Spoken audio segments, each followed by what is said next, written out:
Assalamualaikum warahmatullahi wabarakatuh. Kita di sini akan mempelajari bab tentang manusia, tempat, dan lingkungan.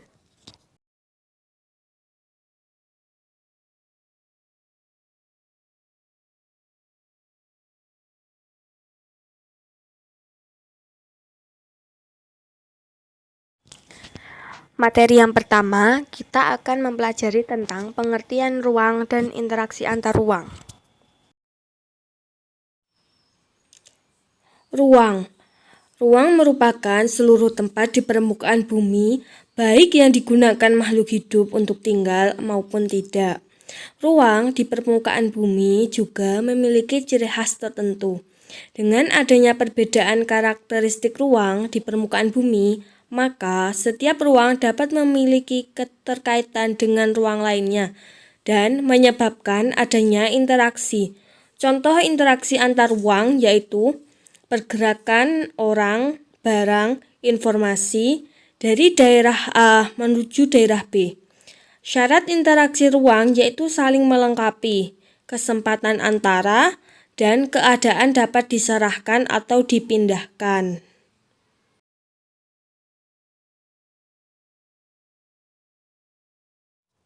Contohnya sebagai berikut. Ya, syarat terkait dengan interaksi antar ruang. Syarat yang pertama adalah saling melengkapi. Kondisi saling melengkapi atau complementary terjadi ketika dua wilayah atau lebih menghasilkan komoditas yang berbeda. Sebagai contoh, daerah pegunungan yang menghasilkan sayuran berbeda dengan daerah pesisir yang menghasilkan garam dan ikan. Perbedaan ini yang menyebabkan saling melengkapi antara daerah pegunungan dengan daerah pesisir. Sehingga interaksi ini menjadikan makanan yang enak. Makanan yang enak ini bersumber dari daerah pegunungan dan daerah pesisir yang kita makan setiap hari. Yang kedua yaitu adalah kesempatan antara. Kesempatan antara atau intervening opportunity merupakan suatu lokasi yang menawarkan alternatif lebih baik sebagai tempat asal maupun tempat tujuan.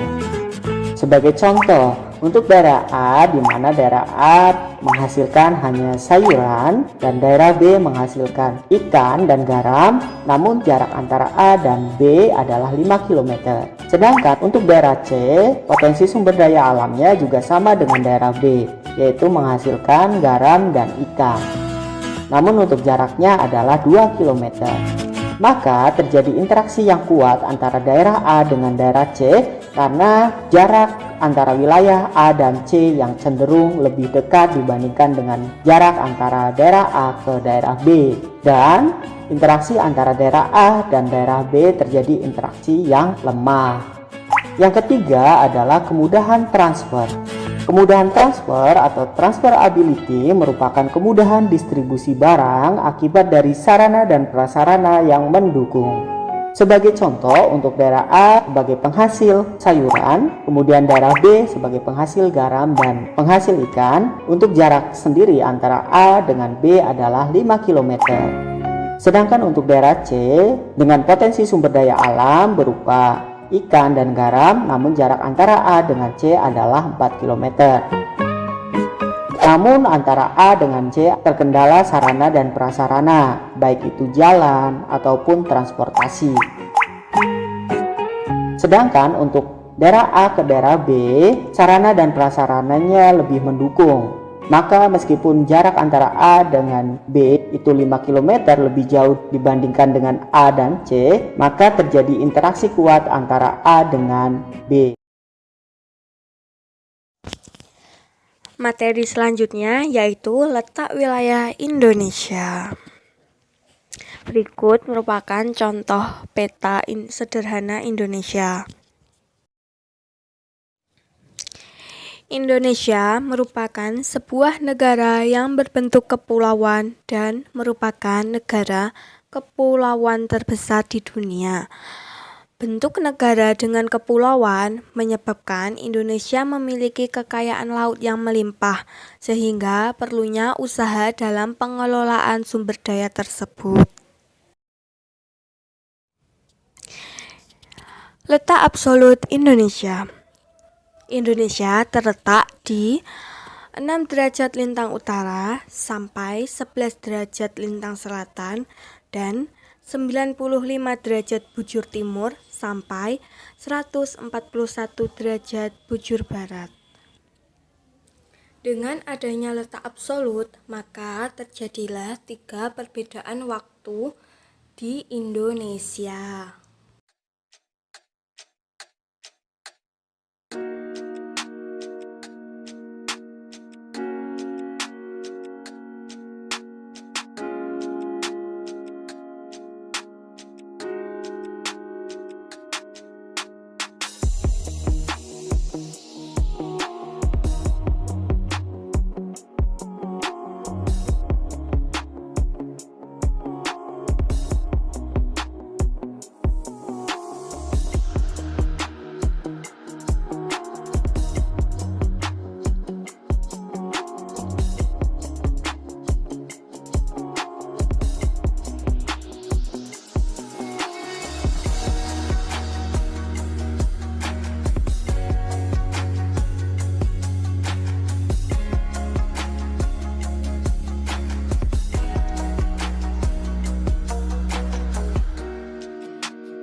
B. Letak relatif. Secara geologis, Indonesia terletak pada 3 pertemuan lempeng, yaitu lempeng Indo-Australia, lempeng Eurasia, dan lempeng Pasifik.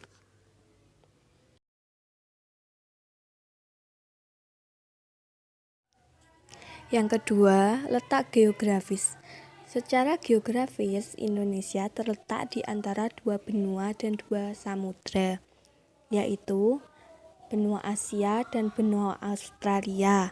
Sedangkan samudra yang membatasi adalah Samudra Hindia dan Samudra Pasifik.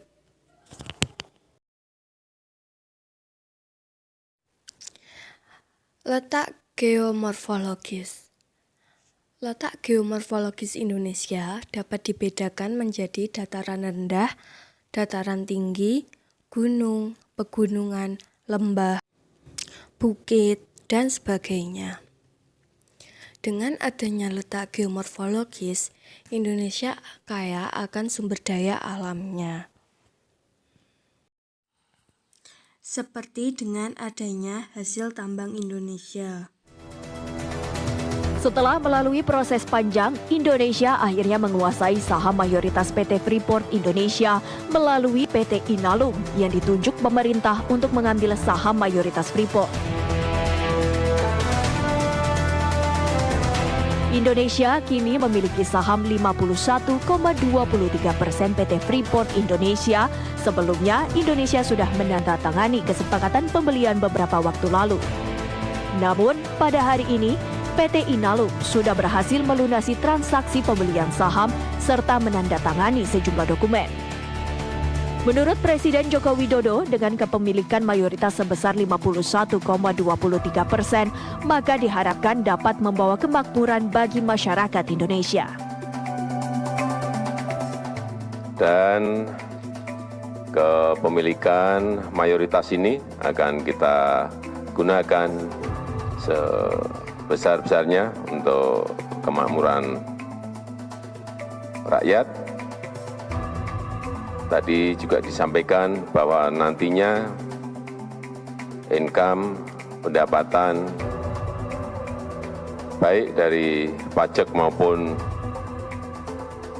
non-pajak, royalti, semuanya akan tentu saja akan lebih besar dan lebih baik. Saya kira inilah yang memang kita tunggu. Dan terakhir juga tadi saya mendapatkan laporan untuk hal-hal yang berkaitan dengan lingkungan, yang berkaitan dengan smelter, semuanya juga telah terselesaikan dan sudah disepakati. Artinya semuanya sudah komplit dan tinggal bekerja saja. Sementara itu, CEO Batas wilayah perairan Indonesia. Batas wilayah perairan Indonesia yang pertama yaitu ZEE, Zona Ekonomi Eksekutif, merupakan zona yang ditarik dari titik pantai sebuah pulau sejauh 200 mil. Yang kedua, zona teritorial, yaitu zona yang ditarik sejauh 12 mil dari titik terluar sebuah pulau ke laut bebas. Yang ketiga yaitu landasan kontinen, sebuah negara paling jauh 200 mil dari garis dasar ke laut bebas dengan kedalaman lebih dari 200 meter. Landasan kontinen adalah dasar laut dari arah pantai ke tengah laut dengan kedalaman tidak lebih dari 200 meter.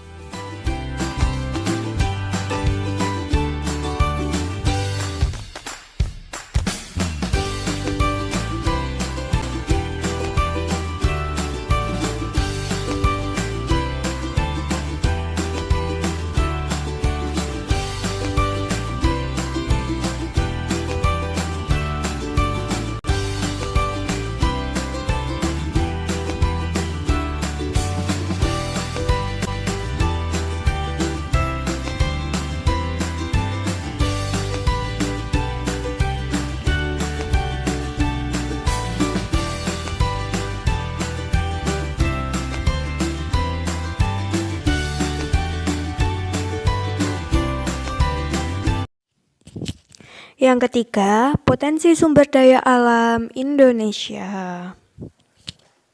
Pengertian sumber daya alam. Sumber daya alam merupakan segala sesuatu yang berasal dari dalam dan dapat digunakan untuk memenuhi kebutuhan manusia. Sumber daya alam Indonesia dibagi menjadi dua, yaitu hutan dan tambang. Hutan, Indonesia memiliki 99,6 juta hektar atau 52,3% dari luas daratan Indonesia.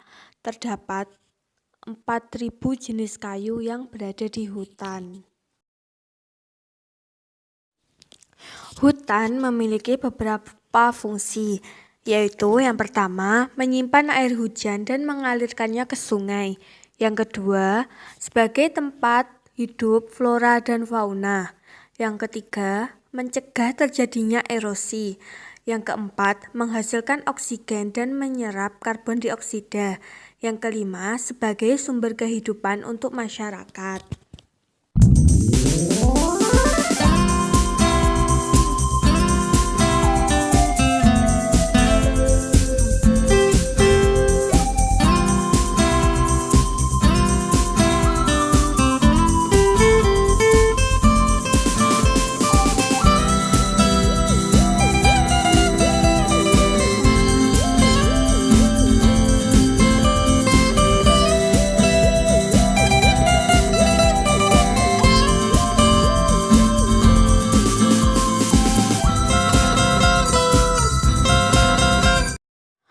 Sumber daya alam Indonesia berupa hasil tambang yaitu yang pertama minyak bumi dan gas. sebagai sumber energi utama. Jika cadangan minyak bumi di Indonesia terus berkurang dan cadangan tersebut habis, maka Indonesia harus membeli minyak bumi dan gas dari negara lain. Hasil tambang yang kedua yaitu batu bara. Batu bara adalah batuan sedimen yang dapat terbakar. Batu bara terbentuk dari sisa tumbuh-tumbuhan yang terkubur dalam tanah selama jutaan tahun. Proses pembentukan ini terjadi pada zaman karbon atau sekitar 340 juta tahun lalu. Banyak sekali manfaat batu bara. Salah satunya adalah sebagai bahan bakar pembangkit listrik tenaga uap. Lalu, kenapa banyak sekali tambang batu bara di Indonesia? Seperti yang kita ketahui, Indonesia merupakan negara tropis. Tentunya, sejak zaman dahulu memiliki banyak hutan. Dan dari pelapukan tumbuh-tumbuhan tersebutlah yang membuat Indonesia memiliki cadangan batu bara yang besar. Bahkan, hingga saat ini, Indonesia memiliki cadangan batu bara sebesar 39,89 miliar ton yang tersebar di 1.000 lebih perusahaan tambang batu bara Indonesia. Lantas, apakah yang membuat Indonesia belum menjadi negara maju, padahal kaya akan sumber daya tambangnya? Jawaban singkatnya adalah karena Indonesia belum mampu mengolah bahan galian sendiri. Lalu, apa yang harus dilakukan? Yang harus dilakukan saat ini adalah membangun sebuah pabrik pelebur atau smelter. Namun, smelter membutuhkan energi yang sangat besar. Dan energi yang sangat besar tersebut adalah nuklir. Akan tetapi, banyak sekali penolakan-penolakan terhadap pembangunan energi nuklir di Indonesia. Potensi penghasil batu bara terbesar di Indonesia dapat dijumpai di Pulau Kalimantan dan Sumatera. Di Pulau Kalimantan terdapat di Lembah Sungai Berau dan Samarinda. Untuk Pulau Sumatera terdapat di Sumatera Barat dan Sumatera Selatan. Di Sumatera Barat terdapat di Ambilin dan Sawah Lunto. Sedangkan Sumatera Selatan terdapat di Bukit Asam dan Tanjung Enim. Yang ketiga yaitu bauksit. Bauksit adalah biji utama aluminium yang terdiri dari hidrous aluminium dan oksida dan aluminium hidroksida. Beberapa manfaat dari bauksit yaitu